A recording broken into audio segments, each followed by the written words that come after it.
Bonjour, pour ceux qui ne me connaissent pas, je me présente, je m'appelle Steve Dagonia, j'ai enseigné le jeu d'échecs de la grande section maternelle au CM2, donc j'ai décidé de créer une nouvelle série de vidéos pour vous aider à enseigner le jeu d'échecs à votre enfant. Donc si ce n'est pas encore fait, je vous invite à cliquer sur le bouton s'abonner, comme ça vous pourrez recevoir toutes mes vidéos et mes conseils sur l'apprentissage du jeu d'échecs.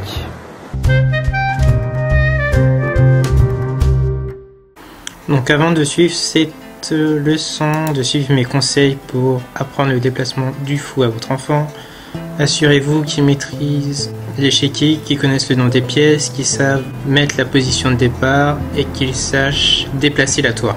Et qu'il connaisse le nom des cases sur un échiquier. Quand c'est fait, ce que vous pouvez faire, c'est commencer à lui apprendre le déplacement du fou. Le déplacement du fou, le fou c'est cette pièce qui a deux jambes mais pas de bras. Donc le fou se déplace sur les cases de sa diagonale. Donc ces cases sont jaunes.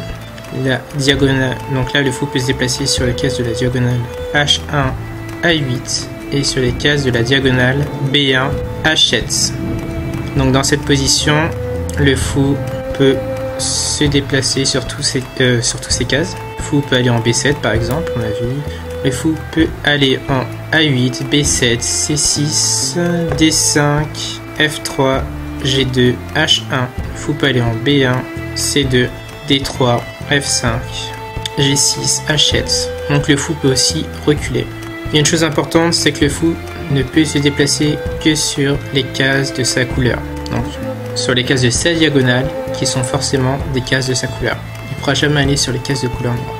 Ensuite, donc ça c'est la première partie. Deuxième partie, c'est d'apprendre à votre enfant où le fou peut se déplacer quand il y a des pièces de sa famille.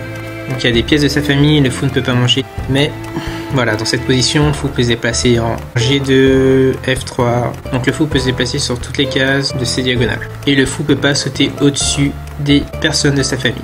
Donc des pièces de sa famille. Donc le fou ne peut pas aller en A8 parce qu'il y a une pièce blanche, le cavalier en B7. Donc le fou ne peut pas sauter au-dessus du cavalier. Le fou ne peut pas manger le cavalier car il est de sa famille. Donc je pense qu'à partir de ce moment-là, si la position est comprise, prenez le fou, mettez-le sur une autre case, demandez à votre enfant où le fou peut se déplacer. Si vous voyez qu'il ne fait pas d'erreur, vous pouvez continuer et lui apprendre ce qui correspondra à ma troisième partie. S'il fait des erreurs, revenez sur le déplacement du fou. S'il fait des erreurs, c'est normal, c'est jamais facile. Surtout quand il est très petit.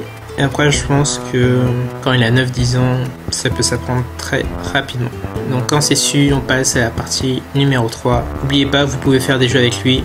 Et par exemple, l'idée, c'est à chaque bonne réponse, il gagne des points. À chaque mauvaise réponse, il perd des points. Celui qui a le plus de points à gagner. Donc c'est très important de faire des jeux pour voir si il maîtrise le déplacement d'une pièce ou pas. Et comme ça, il voit pas que c'est un exercice. Troisième partie. Le fou et les pions. Le fou et ses enfants.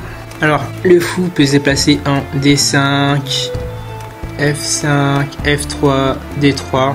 Donc le fou n'a pas le droit de manger ses enfants. Il les mangera pas.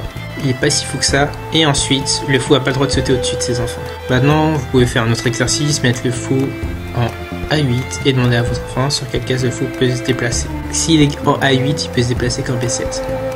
Si votre enfant donne une autre réponse, c'est qu'il ne maîtrise pas tout à fait le déplacement du fou. Et dans ce cas-là, expliquez-lui avec d'autres mots. Quatrième partie. Je suis sur la position. La quatrième partie.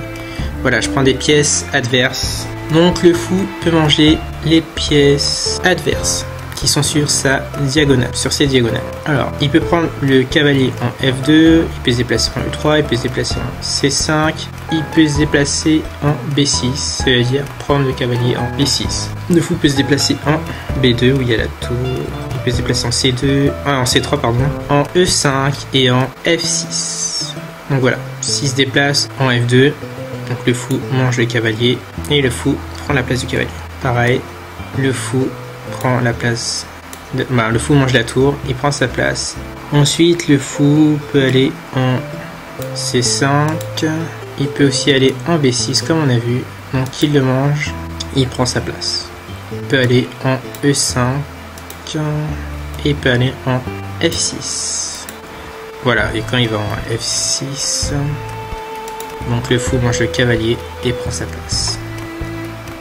Donc ensuite, même principe, vous placez le fou sur une autre case, on va dire par exemple en D8, et vous demandez à votre enfant sur quelle case le fou peut se déplacer.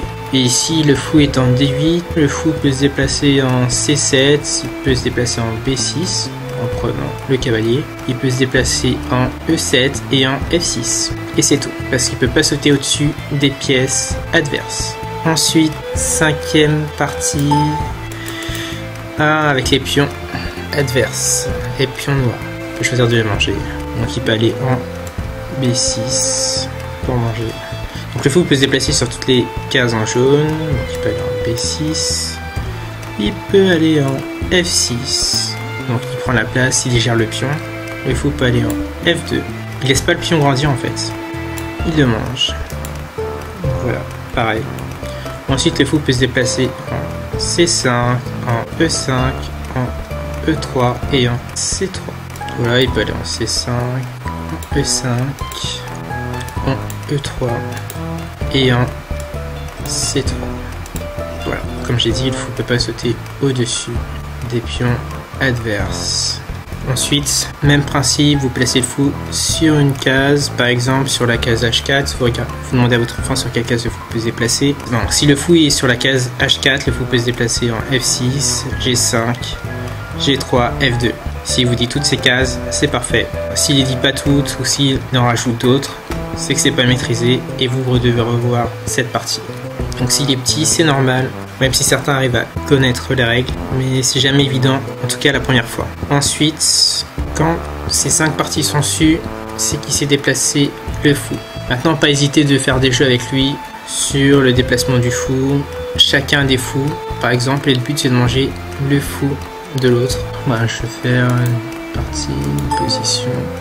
Non, chacun. Donc je mets une position, fou, fou, fou. Voilà, vous avez cette position par exemple sur un échiquier, vous mettez cette position sur un échiquier. Chacun déplace le fou. Bon, le fou peut aller ici en C4. Moi je peux mettre mon fou en B7. Et l'idée ce sera de manger que chaque camp mange les fous de l'adversaire. Normalement, si les deux adversaires jouent très bien et qui sont attentifs, il ne devrait pas avoir de vainqueur. Mais par exemple, je sais pas, si l'adversaire fait pas attention, il peut jouer ça, et là, je mange le fou.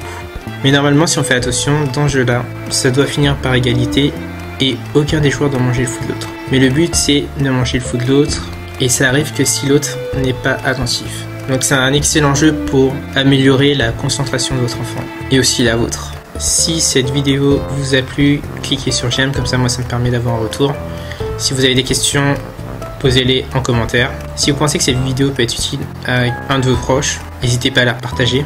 Vous pouvez cliquer en bas dans la description pour recevoir mon ebook pour initier votre enfant au jeu d'échecs. En fait, c'est tous mes conseils pour vous permettre d'initier votre enfant au jeu d'échecs avec un petit budget.